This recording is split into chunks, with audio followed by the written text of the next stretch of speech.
Greedy Gory Gluttony is the latest mini LP from Putridity, which is a Italian brutal death metal band who've been around for, I would say, I think at least 20 years, somewhere around there, and close by.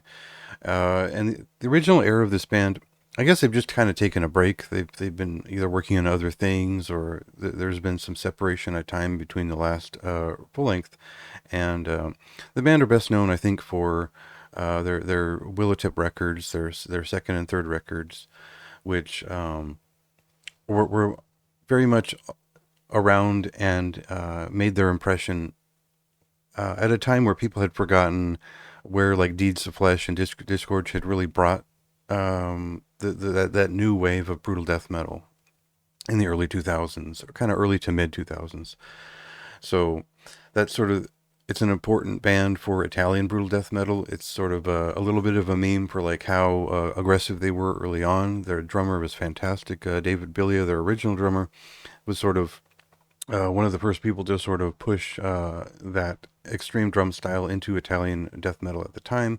Of course, there were others, of course, but some of his bands have been notable afterwards. And this this release certainly changes up that style a little bit. It's a little bit less extreme and in your face with the drums and their production. It's a different drummer, and I think he maintains some parody of extremity and what you would expect from Putridity, as if they'd never changed. And I think that there's a good argument to be made that this is kind of that record, an interstitial record between their fourth full length and their last, which is just making sure that you remember who they are.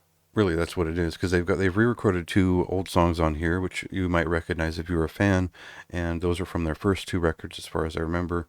And then they've got two new songs on here, which are pretty much just on par with their past material. I think that they're less of the moment, less sounding. The new songs don't sound quite as much like an mid to late 2000s brutal death metal band, in the sense that the songwriting is less interested in some of the moshable stuff that was happening back then. And now these are a little bit more detailed, a little more fleshed out. And there's a progression in the riffs that just makes a little bit more sense, just as in they've refined their own sound rather than tried to throw back to it too directly. So there's a little bit of everything going on here. There's a Cannibal Corpse cover too, and I think they've done a good job of kind of stepping up a Cannibal Corpse song from the what was it, like the early 2000s, late 90s, which was already kind of their more extreme kind of push into a different sound on that third record with Corpse Grinder. So it's sort of like we're getting the essence of Putridity on this EP. And yeah, well, I guess we'll listen to a song here, and then I'll kind of just close my thoughts out, because it's a short 13-minute EP.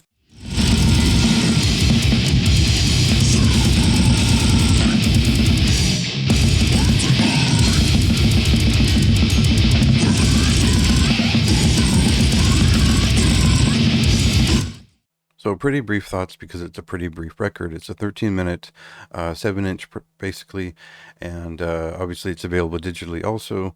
And for me, this is a really strong shove back to what was great about death metal out of a certain era. And I think that it doesn't feel so much retro as it does just reminding people that Putridity were always great. They've always been really well received, but it's been almost 10 years since we've heard from them in terms of like a full length or anything really substantial. So this is a good omen. It's a good sign that this is what they're going to bring on their fourth record.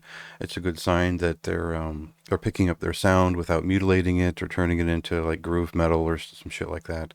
So I'm very inspired by this, because it's been a long time since I've really connected with a death metal band that harkened back to that sound, but kind of brought their own touch. So I think the guitarist and the main guy who writes these songs he still has it. Obviously, these new songs show that. So for me, that just kind of does what it's meant to do, which is hype you up for the fourth full length, which I think they've named and everything. They're ready to go with that pretty soon. So obviously, it's a high recommendation for me. The more distinct brutal death metal in this style that comes my way, the better. So very much excited for that. You can check it out now, and read the review if you want just a couple more details.